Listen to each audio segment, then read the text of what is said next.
Eu coloquei ali, a felicidade não é deste mundo. Nós vamos voltar lá no passado, num tempo lá bem antigo, lá na Pérsia antiga, onde hoje se localiza o Irã.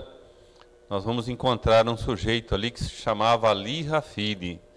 Ali era seguidor do Alcorão, seguidor de Maomé, né, do Antigo Testamento, lá naquela época antiga, e ele tinha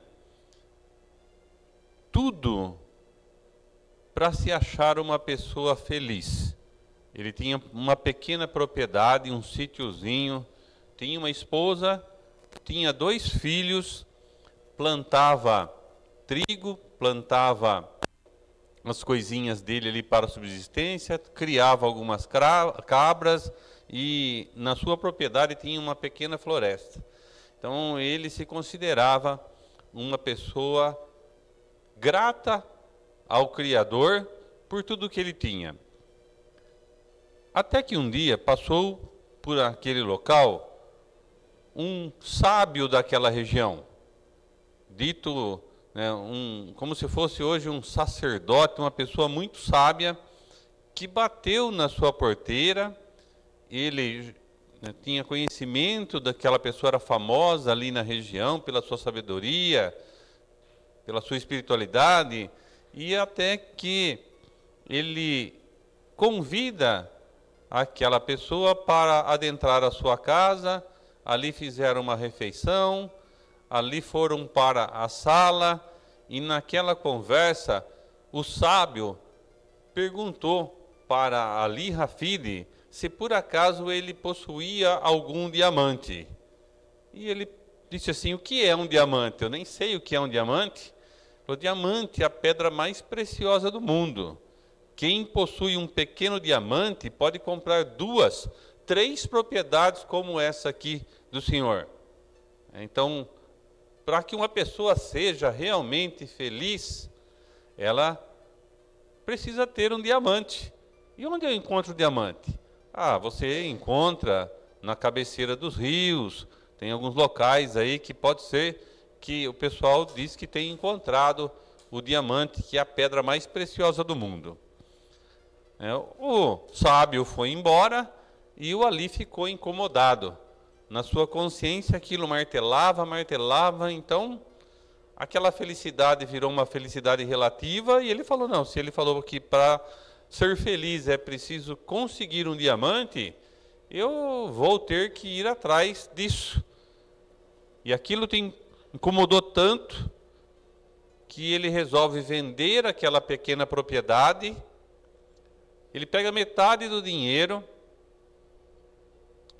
deixa com o seu cunhado e pede para que ele cuide da esposa e dos 2 filhos. A outra metade do dinheiro, ele sai em busca do tal diamante. E ele vai então passa ali pelo rio Nilo, passa pelo rio Tigres, rio Eufrates, e vai passando o tempo, 6 meses, nada de diamante. 1 ano, nada de diamante. 5 anos sem voltar para casa, o dinheiro que ele tinha acaba. E ele não encontrou o tal do diamante. Ele conta a história que ele desencarna quando ele está chegando na costa da Espanha. Um bom tempo sem ver a família, sem ver a esposa, o filho, andando pelo mundo em busca dessa pedra preciosa do diamante. Uma ideia que alguém trouxe e tirou toda a felicidade que ele achava que tinha. 10 anos se passaram, aquele mesmo sábio volta de novo por aquelas paragens e bate de novo naquela porteira. Ele não se lembrava mais de Ali Rafidi. Quem o atende é o outro proprietário. E do mesmo jeito, aquele proprietário convida aquele sábio para adentrar a sua casa. Eles também então fazem a refeição, depois da refeição, do lanche, eles vão até a sala. Quando aquele sábio senta lá, naquele banco rústico da sala, e olha para uma tábua também bruta, que servia de parapeito na sala, ele vê ali uma grande pedra preciosa, um grande diamante. Ele arregala o olho e fala: aonde você conseguiu? Onde você encontrou? Isso vale um absurdo. O proprietário ficou um tanto quanto assustado e falou: mas o que é isso? Isso é um diamante. É valiosíssimo. Você vai me dizer aonde você encontrou essa pedra? Me diga onde você encontrou. E ele diz assim: no riozinho que passa aqui atrás de casa. Eu começo falando essa história para que a gente vá pensando aonde estão os nossos diamantes? Onde está a felicidade que a gente tanto busca, às vezes lá longe? Abre mão de tanta coisa e esse diamante está do nosso lado, está no dia a dia. A felicidade dele era poder estar com a esposa, estar com os filhos, criando as cabras, plantando, colhendo, aquele riozinho de águas cristalinas. Conta a história que naquele local surgiu a maior mina de diamante no mundo, inclusive que foi usado nas coroas da rainha da Pérsia, da rainha da Inglaterra. Golconda chamou essa mina, e essa história vem ao longo do tempo e nos traz grandes reflexões. Quando a gente estuda o Evangelho segundo o Espiritismo, a gente começa assim, né? Não vim destruir a lei. Jesus falou isso e Allan Kardec toma como base. Nós temos aí o Antigo Testamento, 5 livros de Moisés e uma legislação para o povo daquela época. Que lei que Jesus não veio destruir? Para nós, os 10 mandamentos, que são a base de um relacionamento de justiça, um relacionamento de respeito mútuo entre as pessoas. A gente percebe quando a gente vê os 10 mandamentos, é aquilo: não faça isso, não faça aquilo, não é assim? Tirando o primeiro aí, o segundo, amar a Deus sobre todas as coisas, né? Aquela história lá, os outros é tudo não faça. Não matar, não roubar, não cobiçar e assim por diante. Então, não vim destruir a lei. Só que tem uma parte do Evangelho que ele fala assim, né? Não se coloca remendo novo em roupa velha. Não, né, se usa um odres novo, um odres velho em vinho novo. Lembra dessa passagem? E a gente vai, e através daquilo que o Evangelho segundo o Espiritismo nos apresenta, reflete o quê? Que não dá para colocar a mensagem de Jesus na mensagem de Moisés. Não dá para pôr um remendo novo, tá, numa roupa velha. Então, a mensagem de Moisés serviu para um povo daquela época. O que Jesus falou que não veio destruir são os 10 mandamentos. São um relacionamento humano de respeito, de coerência, né, de amor ao próximo. Então, por isso que a gente fala aí que a mensagem de Jesus é a segunda revelação. E para nós, doutrina espírita, a terceira revelação. Depois, nós temos ali, meu reino não é deste mundo, há muitas moradas na casa do Pai, é preciso nascer de novo. E aí já entra no capítulo 5, bem-aventurados os aflitos. Jesus fala das aflições, bem-aventurados os que choram, bem-aventurados aqueles que têm fome e sede de justiça. A maior parte do Evangelho segundo o Espiritismo está baseada no Sermão do Monte. Então ali, estudando cada parte do Evangelho, 28 capítulos, a gente compreende melhor a proposta de Jesus. Tá? E no capítulo 5, porque só depois, no capítulo 6, ele vai falar do Cristo Consolador. Tá? No capítulo 5 que tem essa história. A felicidade não é deste mundo, mas Jesus falou assim: eu vim para que todos tenham vida, e vida em abundância. O que Kardec coloca? A gente tem que procurar ser feliz o tanto que nos é possível vivendo aqui na Terra. Um mundo ainda de provas e expiações. A felicidade completa não é ainda para os habitantes que estão ligados ao planeta Terra. Mas a gente tem uma natureza fantástica. Brotas é um exemplo disso. Se Deus é o nosso pai, a natureza é nossa mãe. A gente tem aí muita coisa para desfrutar nesse planeta que é maravilhoso, é lindo. Agora, provas, expiações, fazem parte de um processo de crescimento moral, espiritual, individual de cada um de nós.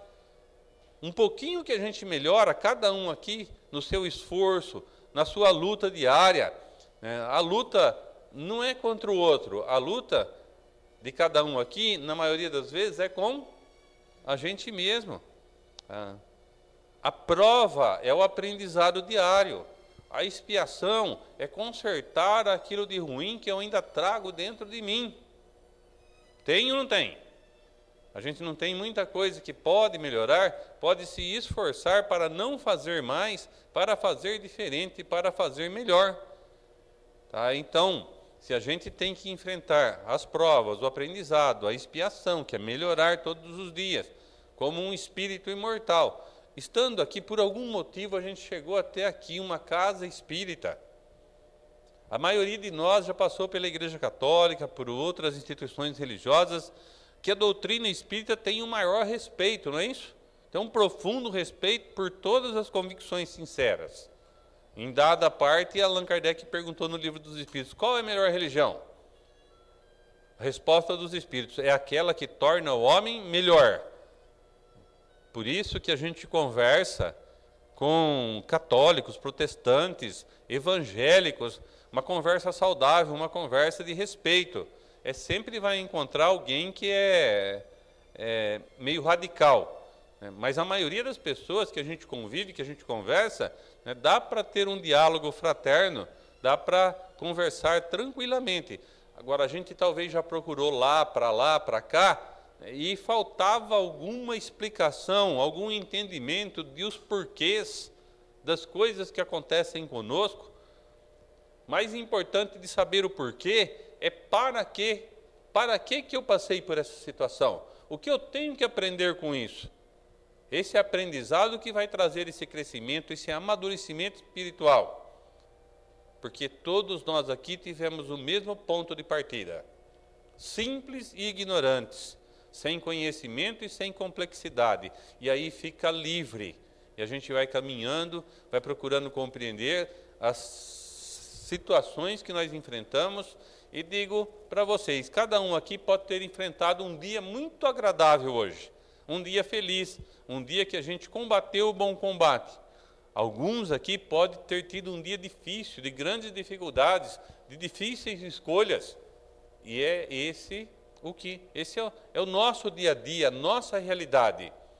E assim nós vamos escolhendo os caminhos, de vez em quando a gente acerta, de vez em quando a gente erra. E esse é o processo educativo. Por algum motivo o Criador quis que fosse assim. Tá? Então ali, na segunda tela, a gente já tem essa reflexão. Causas das aflições. Tá? Nós temos causas na existência presente e nas existências anteriores. O que, para mim particularmente, me mostrou a justiça e a misericórdia divina é a questão da reencarnação. A reencarnação explica as aflições que a gente enfrenta nessa existência que não tem uma explicação. A gente não encontra uma razão, uma causa nessa existência. Então, está aqui, não tem explicação aqui. Desde que a gente se conhece por gente, não fizemos nada por merecer aquela doença, aquele acidente, aquele trauma. Então, se não tem explicação na vida presente, a explicação está em existências anteriores.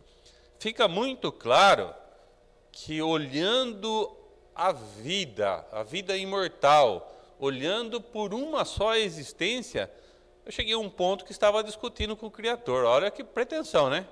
Mas que Deus é esse que permite certas situações em recém-nascidos, em crianças? Olha quanta coisa que acontece no mundo lá fora. Se for pelo olhar de uma única existência, a gente fica indignado com essa situação. E aí, quando a gente estuda a doutrina espírita e vê que no corpo daquele recém-nascido, daquele feto, daquela criança, tem um espírito milenar que já acertou e errou no passado e acaba trazendo em si num processo educativo, porque quando a gente estuda, por exemplo, o livro Céu e Inferno, hoje a gente entende que não existe mais a palavra castigo. Deus não castiga ninguém. A gente vai compreendendo que Deus criou leis naturais, leis divinas, para que a gente se enquadrasse a elas. E fica claro quando Kardec pergunta: onde está escrita a lei de Deus? Os espíritos? Na consciência. Então, conforme nós vamos compreendendo o que é certo e o que é errado, a gente já tem consciência disso. Só que de vez em quando a gente ainda faz o que não deve. E pesa onde? Porque a gente já conhece a lei de justiça, de amor e de caridade. A gente escorrega, pesa onde? Na nossa própria consciência. E tem gente que não tem essa consciência. Então faz ainda algumas coisas e acha que está certo. E acha, né, que o egoísmo dele, o orgulho dele é o que prevalece.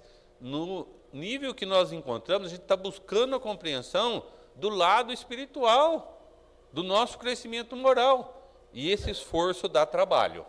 Não é fácil, certo? Não é fácil. A gente que já compreende dessa forma, puxa vida, quanto custa caro um escorregão? Quando a gente faz o que não deve, fala o que não deve. Os estudiosos, os especialistas, eles chegam a afirmar que 70% a 80% da dor e do sofrimento que a gente passa, nós construímos nessa encarnação. O que eu fiz ontem, semana passada, o que eu comi ontem, o que eu bebi ontem, semana passada. Então, a maior parte das nossas aflições não são de existências anteriores. Eu construí nessa encarnação. Pela minha falta de perdão, pelo meu ódio, pela minha raiva, por uma série de situações, as energias vão somatizando. E a bomba estoura onde? No corpo físico. Tá? Então, talvez até 80% daquilo que a gente passa de aflição, eu construí nessa existência. Coisa de 20% a 25% que não tem explicação. A pessoa nunca bebeu, nunca fumou e desenvolve, por exemplo, um câncer no fígado. Não tem uma explicação nessa existência para ela merecer uma doença daquela. Provavelmente tem uma causa em existências anteriores. Porque se tem uma coisa que Deus é justo. E só a reencarnação explica essa justiça e a sua misericórdia. A gente vai ver mais à frente aí o quanto ele é misericordioso. Tá? A outra tela. Tá? Então veja bem, aflições desnecessárias estão na existência presente. São as nossas más escolhas. Tá? Necessárias, existências passadas, provas ou expiações. Tá?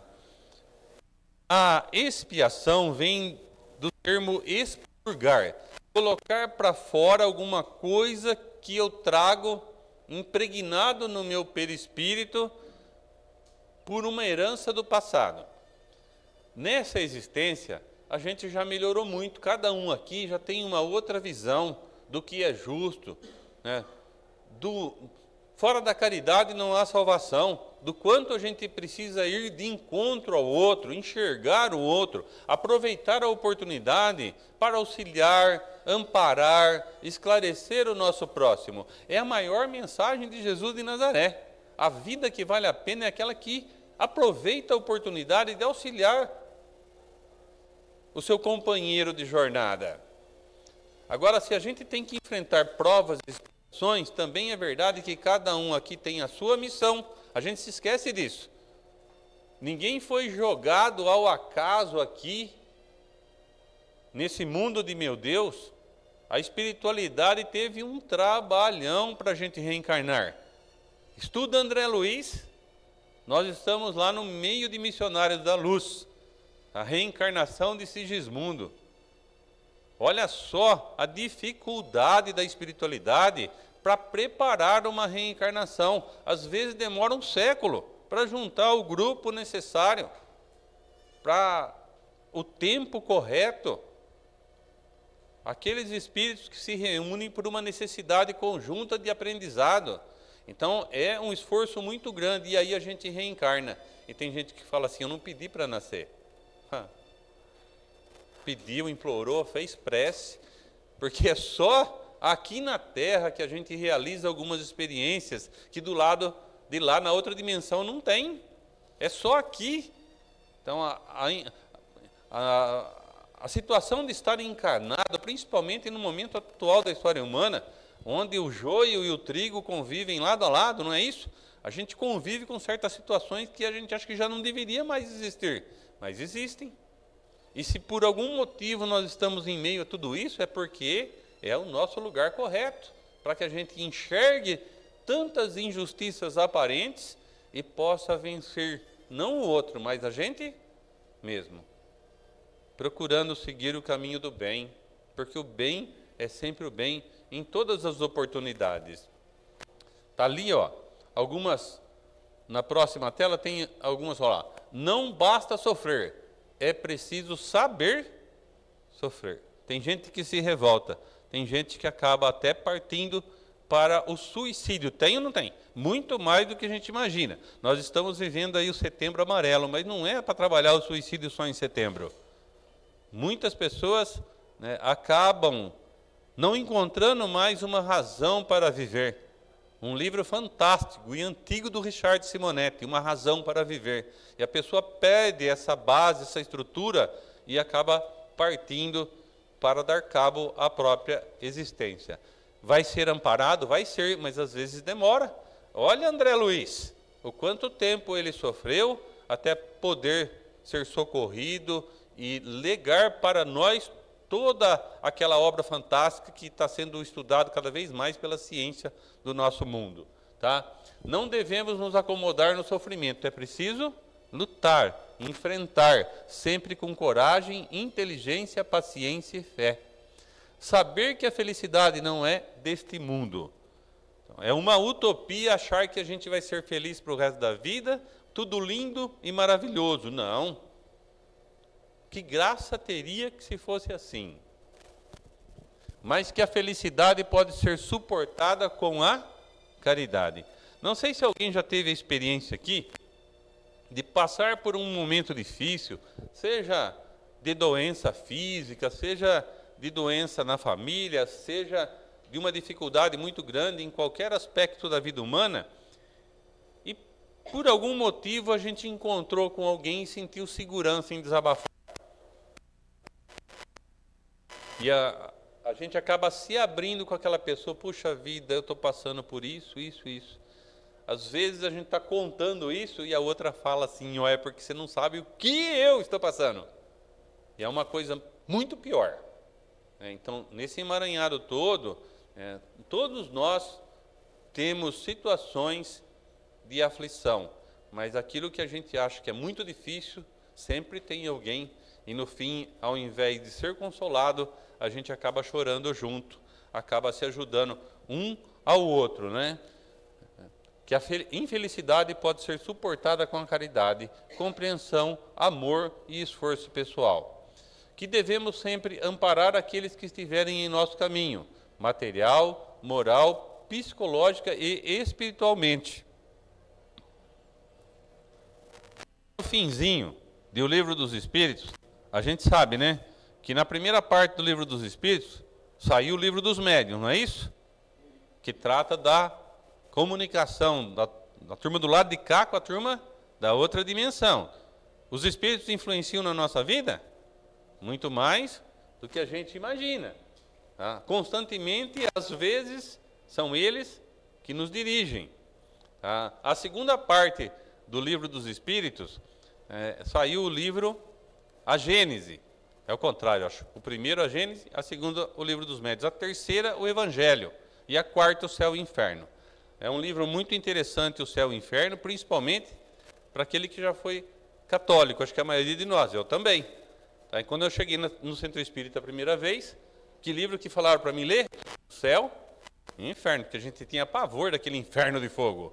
Né? E a gente falava assim, puxa vida, se uma mãe não quer ver o seu filho arder no fogo do inferno eternamente, que Deus é esse? Então tinha aquela pressão do inferno de fogo. E ali, no finzinho, né, no começo da quarta parte, tem uma pergunta de Allan Kardec aos espíritos, se existe uma receita geral de felicidade. Existe uma orientação sobre a questão da felicidade deste mundo? Os espíritos falaram assim, ó, na parte espiritual, consciência tranquila. Requisito básico de felicidade. Concordam ou discordam? Ter a consciência tranquila. Segundo requisito, fé no futuro. Consciência tranquila e fé no futuro é o que nos faz poder estar de bem com a gente mesmo, com o nosso eu mais profundo. E na parte material, a posse do necessário. Em lugar nenhum do Evangelho, Jesus falou que para conseguir o reino dos céus tinha que ser miserável. Falou?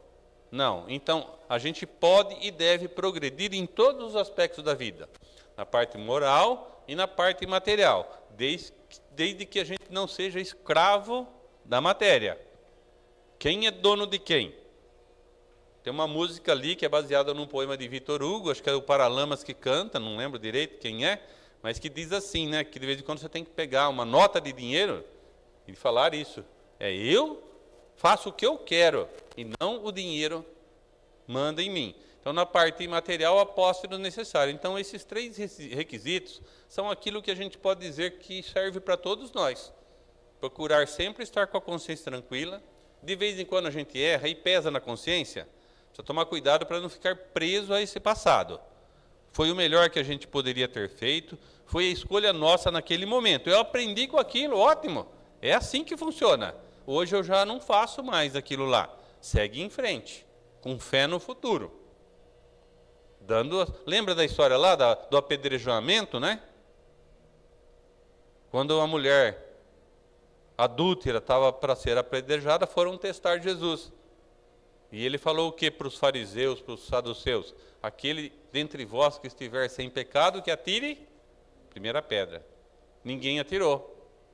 Todos saíram. Ficou só Jesus e a mulher. E ela ficou perdida. E agora?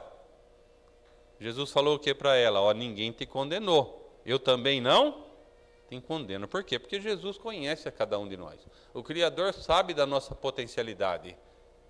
O que eles desejam que a gente coloque para fora, todo o bem que a gente carrega, que está ali latente, em semente, e cada vez mais a gente pode fazer parte dessa grande falange da construção de um mundo melhor.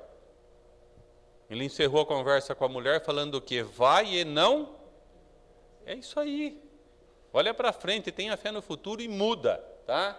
Nossos exemplos podem ser inspiradores e positivos, ou desestimulantes e negativos.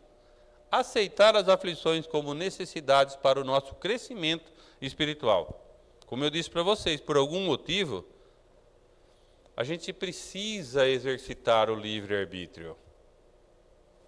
E quando a gente usa mal o livre-arbítrio, geram consequências.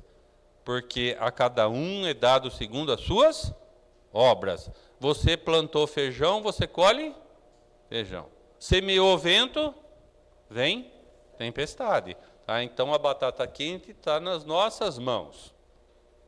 É um trabalho individual, onde a gente veio até aqui a Casa Espírita para entender isso melhor, para lidar com algumas dificuldades íntimas e que possamos aproveitar mais, usar melhor as escolhas, o uso da liberdade que a gente tem, para cada vez mais estar bem com a gente mesmo. Isso aqui está no capítulo 5 do Evangelho segundo o Espiritismo, principalmente naquela questão que a gente começou a tela anterior, motivo de resignação. O homem que sofre assemelha-se a um devedor de avultada soma. Eu devo, e devo muito. A quem o credor diz: se me pagares hoje mesmo a 100ª parte do teu débito, quitar-te-ei do restante e ficarás livre. Se não o fizeres, atormentar-te-ei até que pagues a última parcela. Não se sentiria feliz o devedor por suportar toda espécie de privações para se libertar pagando apenas a 100ª parte do que deve? Em vez de se queixar do seu credor, não lhe ficará agradecido? Então Kardec trabalha isso no capítulo 5, Bem-aventurados os aflitos. Ou seja, se eu não me engano, livro Sinal Verde, capítulo 7, que tem como título Parentes Difíceis. A última frase está assim: que a gente paga a prestação débitos contraídos no atacado. Se eu não estiver enganado, está no livro Sinal Verde. Olha só, que a gente paga a prestação débitos contraídos no atacado. Por aqui, a gente entende o porquê que Jesus falou: bem-aventurados os que choram, bem-aventurados os aflitos. Sabe por quê? Porque serão consolados. Imagine só que nós temos uma dívida muito grande. E ele fala aqui que uma aflição nossa, uma situação de sofrimento, principalmente que remonta a existências anteriores, a gente está pagando a 100ª parte do que a gente fez no passado. Não é castigo, é lei de justiça e misericórdia. A gente está pagando com uma coisinha pequena um erro enorme. Dá para entender? Tá? Então não é para aceitar e achar que está tudo lindo e maravilhoso o sofrimento, a aflição. Mas nós temos que enfrentar com toda a nossa força, com toda a nossa coragem, entendendo que aquele sofrimento é como se fosse, tá? Eu não aceito essa palavra pagamento, mas como que a gente estivesse pagando uma dívida com uma pequena parte daquilo que a gente já fez em outras existências. Por isso que a gente tem que ficar até grato quando a gente passa. É o que Chico Xavier falava, né? Acho que foi Emmanuel, né? Numa dificuldade muito grande. O Chico perguntou para Emmanuel, né? Pergunta lá para Maria de Nazaré quando, né, que vai cessar essa dor, esse sofrimento. Emmanuel passou um tempo, ele voltou, viu? Maria mandou falar para você que vai passar. Alguma coisa assim, né? Vai passar. Mas enquanto nós estamos no meio daquela situação difícil, parece que não tem fim. Que nós possamos buscar aí, na força interior, na fé no futuro, o enfrentamento dessas dificuldades ainda necessárias nesse mundo de meu Deus. Eu trouxe para vocês a letra dessa música. Conhece? Tá? Eu acho que a inspiração dessa moça, Ana Vilela, quando trouxe essa letra fantástica, traz para a gente grandes reflexões. O senhor não quer sentar um pouquinho? Senta ali, ó. Não? Vamos lá, Carlinhos. Olha só. Não, vamos primeiro trabalhar a letra, depois a gente escuta a música. Pode ir para a próxima tela.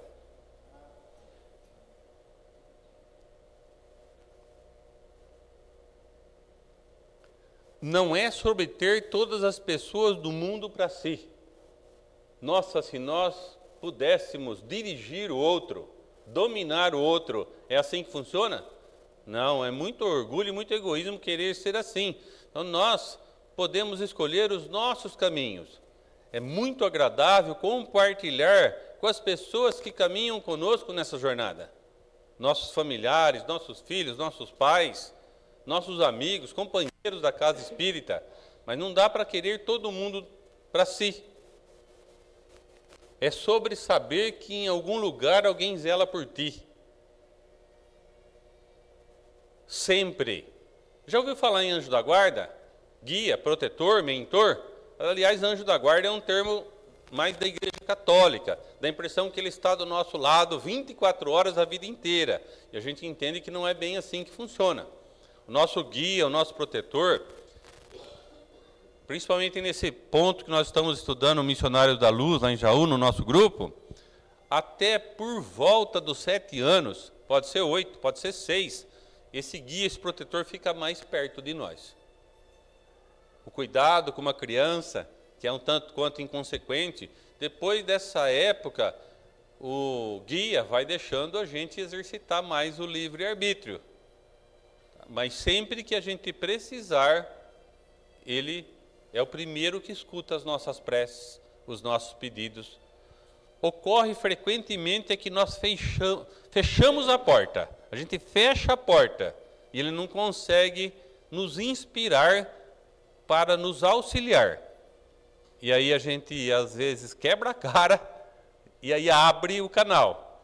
E ele vem nos socorrer. Então, esse amparo, ele é constante. Agora nós temos muitos anjos da guarda encarnados.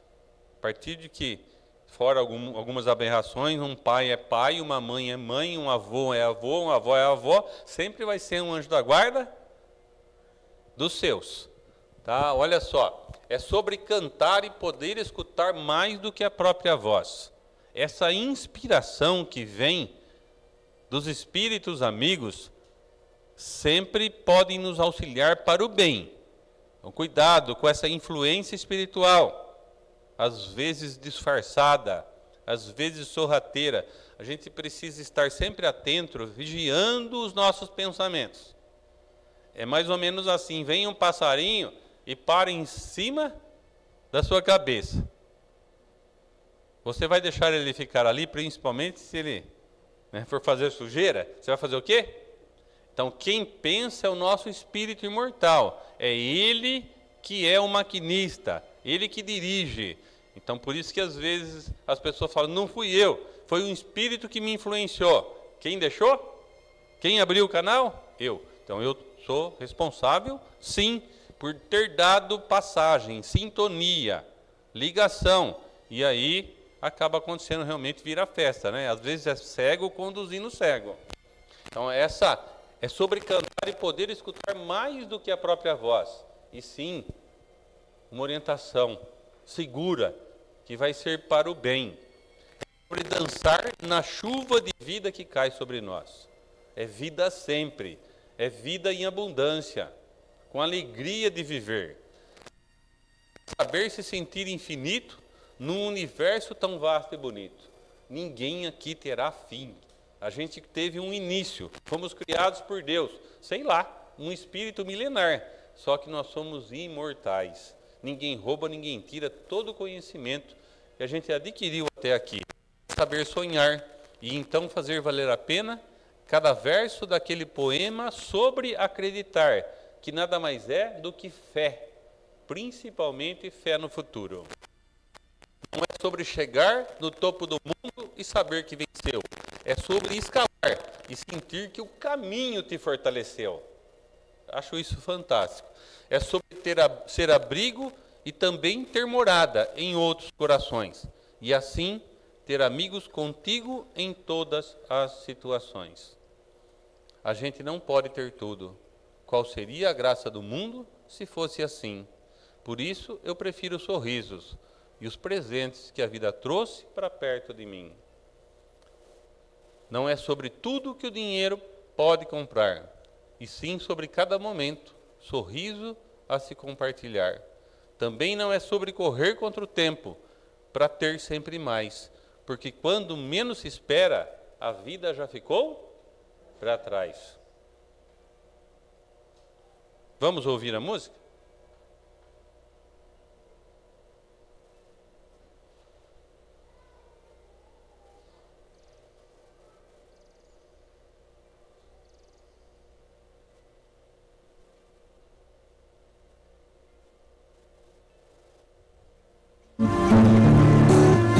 Prestando atenção em cada frase. Não é é sobre ter todas as pessoas do mundo pra si. É sobre saber que em algum lugar alguém zela por ti. É sobre cantar e poder escutar mais do que a própria voz. É sobre dançar na chuva de vida que cai sobre nós. É saber se sentir infinito num universo tão vasto e bonito. É saber sonhar. Então fazer valer a pena cada verso daquele poema sobre acreditar. Não é sobre chegar no topo do mundo e saber que venceu. É sobre escalar e sentir que o caminho te fortaleceu. É sobre ser abrigo e também ter morada em outros corações. E assim ter amigos contigo em todas as situações. A gente não pode ter tudo. Qual seria a graça do mundo se fosse assim? Por isso eu prefiro os sorrisos e os presentes que a vida trouxe pra perto de mim. Não é sobre tudo que o seu dinheiro é capaz de comprar, e sim sobre cada momento, sorriso a se compartilhar. Também não é sobre correr contra o tempo pra ter sempre mais, porque quando menos se espera a vida já ficou pra trás. Segura teu filho no colo, sorri e abraça os teus pais enquanto estão aqui. Que a vida é trem-bala, parceiro, e a gente é só passageiro prestes a partir.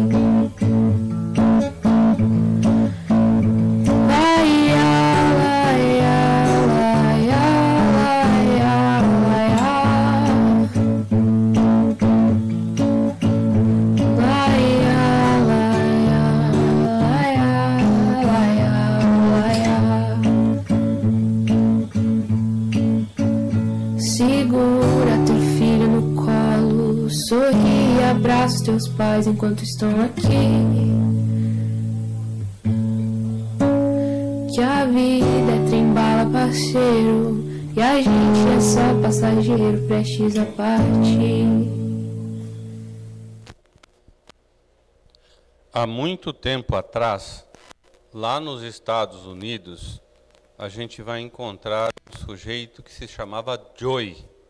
O Joey trabalhava numa fábrica de calça jeans, famosa lá nos Estados Unidos. Um sujeito do bem, um cara que não perdia a oportunidade de auxiliar o seu próximo.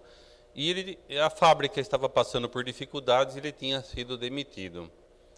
Joey morava como se fosse distante da cidade. Então tinha o centro da cidade e ele morava ali, alguns quilômetros do centro da cidade, e ele então naquele dia resolve procurar novo emprego. Ele pega o seu carrinho velho e vai até a cidade e passa o dia pedindo serviço em várias empresas, comércios. Chega no fim da tarde, um tanto quanto cansado, num dia infrutífero naquilo que ele buscava para a subsistência da sua família. Ao cair da noite, então, ele pega o seu carro e se dirige para a sua casa. No caminho, começa uma chuva, anoitece, e depois que ele faz uma curva, ele percebe que naquela curva tinha um carro parado. E de relance ele vê uma senhora dentro. Ele dá um ré, para perto do carro, um carrão, um carro dos mais modernos, e ele então, com curva, vê ali aquela senhora. Ele bate no vidro e a senhora está assustada, está pensando quem seria aquele sujeito, que mal poderia fazer para ela. Ele bate no vidro, ela abre só um pouquinho. Senhora, está precisando de alguma ajuda? Ela fica em dúvida, mas fala: olha, o meu pneu furou e eu não tenho condição de trocar. Eu troco para a senhora. ficou em dúvida, tem certeza? Você faz isso para mim? Não, pode ficar tranquilo, eu troco, né? A senhora abre o porta-mala, ela abriu o porta-mala no botãozinho, ele foi lá, tirou o macaco, tirou o estepe debaixo de chuva, trocou o pneu, durou 10, 15 minutos, ele vai então e fala para ela, senhora, está pronto, né? Já guardei o pneu furado, pode seguir viagem. Ela fica abismada de ver e diz para ele assim, quanto vale o seu serviço? Eu quero pagar. Você não tem ideia o bem que você fez para mim, o quanto você me ajudou. Eu ia passar a noite, talvez, aqui, nesse lugar, escuro, desconhecido. E confesso que eu fiquei preocupado se poderia confiar em você. Mas você me ajudou muito. Eu quero te pagar. Quanto você quer do seu serviço? Ele falou, jamais. Eu fiz de bom coração. Segue a vida, vai com Deus. Não, eu quero te pagar. Fala para ela assim, então faz o seguinte. Ajuda alguém. Eu não quero um tostão. Olha, sem emprego. Eu não quero um tostão por ter trocado o pneu da senhora. Mas, se a senhora encontrar alguém por aí, ajude essa pessoa que muitas vezes está precisando. Muito obrigado, moço. Muito obrigado. Ele segue a vida dele, ela segue a dela. Só que 500 metros à frente, ela vê ali um posto de gasolina com um pequeno café. Ela resolve parar para abastecer o carro e para tomar um café. Ela senta e vem então uma garçonete atendê-la. E ela estava grávida. E com muito carinho, perguntou para ela, ela pediu um café. Enquanto abastecia o carro, ela serviu o café e ela ficou olhando para aquela moça. Nossa, essa moça grávida, estou pensando no Joey. Eu vou ajudar essa moça, ela falou. Vou ajudar. Tomou só o café e pediu para que ela trouxesse a conta. Ela trouxe a conta, 50 centavos de dólar o café. A senhora pagou com 100 dólares. Puxa vida, um café de 50 centavos de dólar com 100 dólares. Aqui no dinheiro nosso hoje, quanto vale?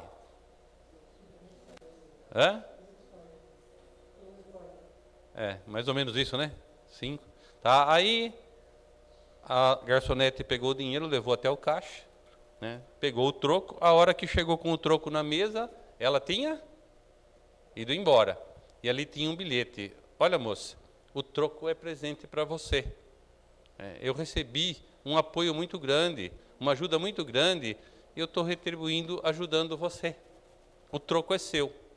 Ela pega aquele bilhete, o troco, 99 dólares e 50 centavos, e leva para o caixa. Falou assim, olha, para o dono do restaurante. O dono fala assim, se ela deu para você, é seu. E eu sei o quanto você está precisando. Está grávida, sei das dificuldades que vocês estão passando. E ela agradece a Deus, agradece a mulher que ela nem conhecia, agradece o dono do restaurante, porque o outro podia dizer, não, põe no caixa. E aí, acabou o trabalho, ela vai para casa, ela conta para o marido o que ela ganhou, e eles vão se deitar, e ela não se esquece. E conversando com o marido, ela fala assim, nossa, foi um presente de Deus, o quanto esse dinheiro vai nos auxiliar. E o marido concorda com ela e estão quase morrendo de sono, mas antes de dormir, ela fala assim, graças a Deus, até amanhã, Joey. Tá? Então, o que eu encerro o meu bate-papo da noite? Gente, não deixem de perder a oportunidade de fazer o bem para alguém. Prestem mais atenção nas pessoas que chegam até a gente no decorrer do dia. E às vezes é só um tempinho para ouvir. Aproveitem a oportunidade de criar em torno da gente um campo energético de bem-estar. A gente acha que está ajudando o nosso próximo. E eu estou trazendo felicidade para mim, curtindo cada minuto do dia, seja com a família, seja no trabalho, seja no encontro, no mercado, na fila do banco. É essa, talvez, a mensagem que eu deixo para vocês. Essa felicidade possível aqui na Terra se faz com o outro. Lembra daquela música, não é impossível ser feliz sozinho? Dentro da caverna, de um fechamento egoísta dentro de nós, a gente não consegue nada. Vamos enxergar as oportunidades. Por isso que Jesus dizia, vigiai e orai. Vigiai vem sempre em primeiro lugar. Presta atenção naquilo que está acontecendo à sua volta, dentro de você, interiormente. Trabalhe tudo isso e ajude o seu semelhante. Porque Allan Kardec deixou como recomendação para nós espíritas, fora da caridade, gente, não há salvação.